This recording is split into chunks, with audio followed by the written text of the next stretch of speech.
Hi guys, welcome back to my channel. It is me, this guy, Ian, here in Beijing, and it's been a frustrating week in Beijing.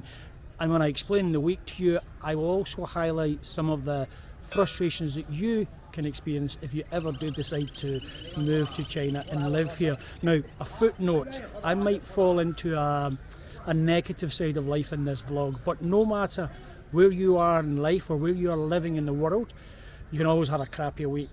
And this week's been a bit of a crappy week.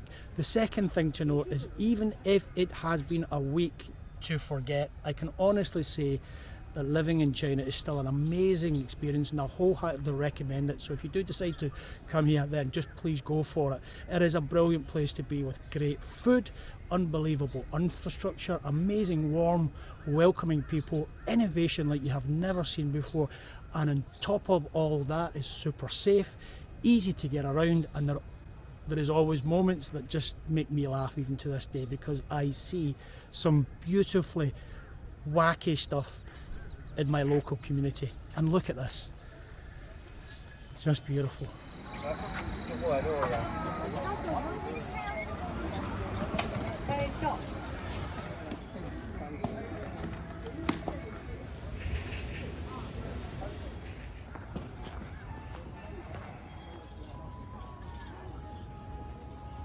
So first up on the frustrations this week is that we have seen a few days where we have had a rise in pollution level in the city. Now, I've lived in Beijing long enough to know that it happens at this time of the year because the power stations get ready for the cold winter spell, which will kick in pretty soon. Always at this time of year, start of November. Today's the 2nd of November. The winter spell kicks in quite quick, so the power stations get warmed up.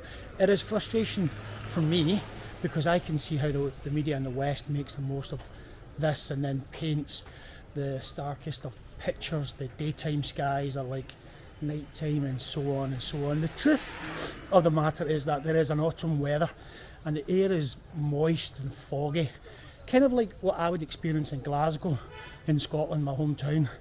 And yes, there is some slight pollution. When I first arrived here in Beijing, there was definitely pollution.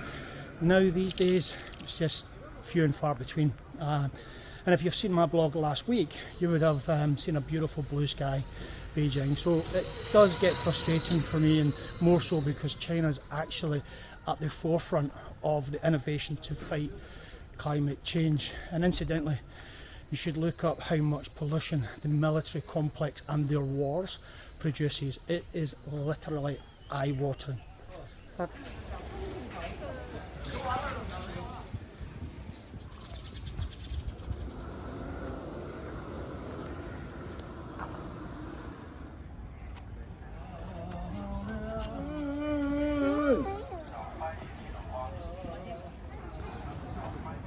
So second up on the frustrations for this week was an accident that happened to me. It was my own fault, to be honest, but let me explain. I was walking home one evening and I was walking along the pavement that was full of bikes, etc. They were all parked up or discarded on the pavement. So the path was narrow in itself. That can be frustrating. However, I was walking behind a person who was unpredictable in how they were actually walking. They were also walking extremely slow because they were too busy playing a game on their mobile phone.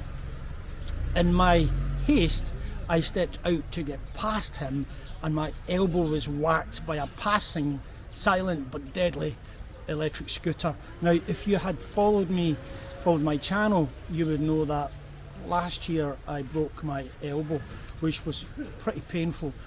Well, the mirror of the electric bike smacked me right on the elbow and the pain that just shot my arm was just unbelievable.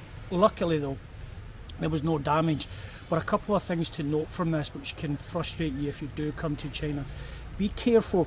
One, be careful of electric bikes because they can come from any angles, even on pavements or sidewalks if you're in America. The pavements stroke sidewalks can sometimes also be blocked by discarded bikes. That's point number 2, and they can reduce, even block your passage. So be aware of your path ahead of you. And then 3, be ready for the people walking, running, or working in the service industries who are so distracted by their mobile phones. Now, mobile phones are a bit of an obsession here, and it does affect the conversations in restaurants and so on, where groups of people can sit on their mobile phones and just not talk to each other while watching TV. I even see that when they're cycling or playing games while they're cycling. It's just madness. Anyway, I do reckon it's because China skipped the desktop computing era and went straight into mobile. I also think the mobile phone here is such an integral part of life, so it's necessary. Now, I'm not complaining on this front because the mobile phone makes life so easy here for many reasons. So just be prepared though for how obsessive people are about their mobile phones and how they can ignore you while they stare into the screen and just, as I said, completely blank you because they're just not aware. Anyway, that's another frustration.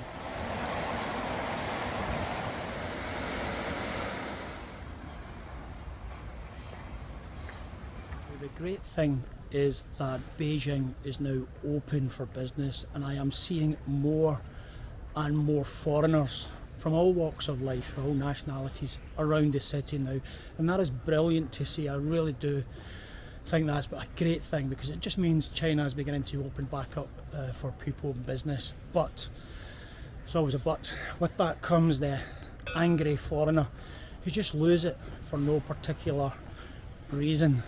Saw a foreigner the other day, a guy just lose his composure with a waitress for, in my opinion, no apparent reason. Certainly nothing that I could clearly make out. I was tempted to introduce him to the old Glasgow kiss and that, but yeah, I don't want to get deported. Anyway, I guess you always get assholes like that around the world, but when I see it here, and I know how peaceful and how non-confrontational Chinese people are, I just think, what an idiot. Have some respect, take time to know the culture. That's the line, I think, from the movie The Wizard of Oz. What's it called? What did she say again? We ain't in Kansas no more. So sometimes I think people need to realise that. Hurt.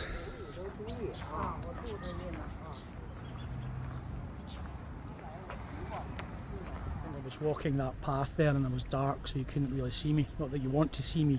Anyway, another thing to be prepared for that can frustrate you if you are living here in China is doing your personal banking. I had to go to the bank this week and convert money and then transfer some money back to the UK.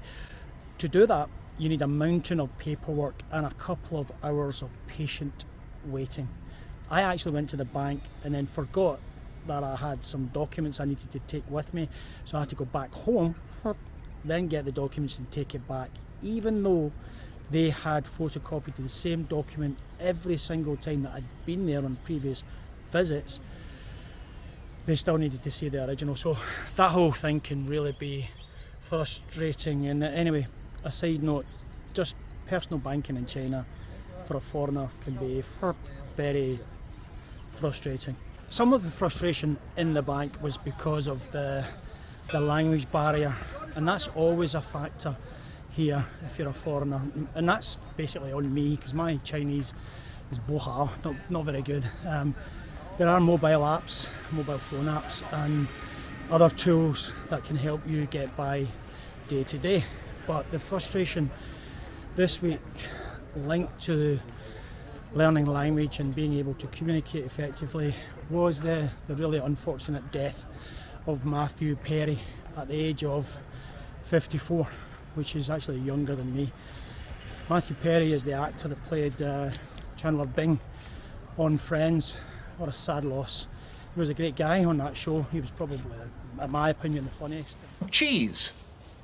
It's milk that you chew.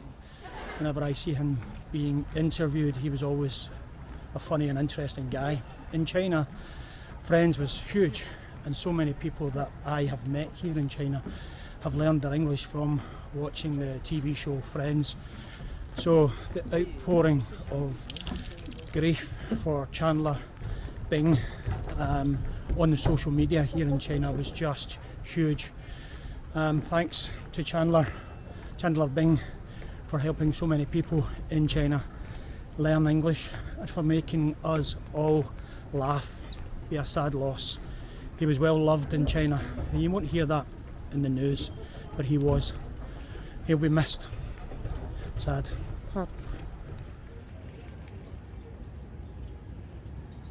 It's kind of negative, this vlog, but anyway. Another frustration living here in China is the use of the VPN. I think there was a lot of political leaders in and around Beijing this week, because when that happens, the VPNs can sometimes run slow. You get used to using the VPN, but if you're uploading a video to YouTube, it can be super frustrating because it can take forever. Also, before you rush in to leave comments below, in the box below for comments about the irony of censorship and using VPNs and YouTube, blah blah blah blah. I've heard it all before, but please, by all means, leave your comment, your insightful comments in the box below. It's always a delight to read them.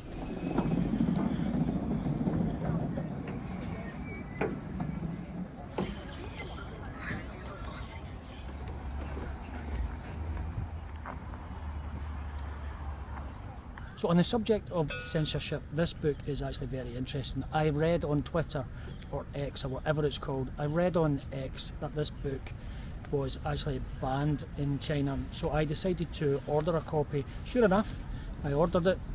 Here you go, it arrived. Funny that. I'm just curious really, and a little bit frustrated because the media then jumps onto the whole negative connotation about book banning in China, and that makes me a little bit frustrated for the same reason as the other stuff, because when you look at the amount of books being banned in America from schools and so on, it's actually off the charts. In some places it's thousands of books that are banned that you're not allowed to read and so on, and America is meant to be that land of free speech and whatever. Quite confusing, frustrating for me, because I hear that and read that negative media coverage. Anyway, there's something else I've been thinking about, and I would like your opinion on this actually. In China, it feels to me that the access to media, the news, the stories that are run in the media, they're more curated and designed to protect the population and build a balanced, less extreme culture that doesn't fight against each other. Whereas in the West, where I'm from, and I've got plenty of experience of being in the West obviously, it feels like the materials in the news, the media, etc. are more propaganda, and they're designed to get the population angry at each other and to allow for the spread of violence and give permission even to the governments for going to war. But yet it's often described the other way about, curated in the West and propaganda here in China.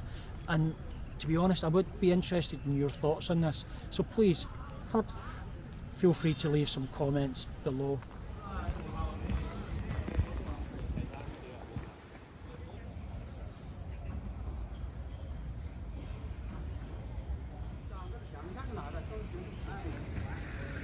It has been a frustrating week for me here in Beijing, as you can imagine, but on the bright side, I am travelling this weekend and next week, so I am going up towards North Korea, and I will share that with you. So please keep tuning into the channel, and you can see a place called Dandong, which is near North Korea. Look forward to that.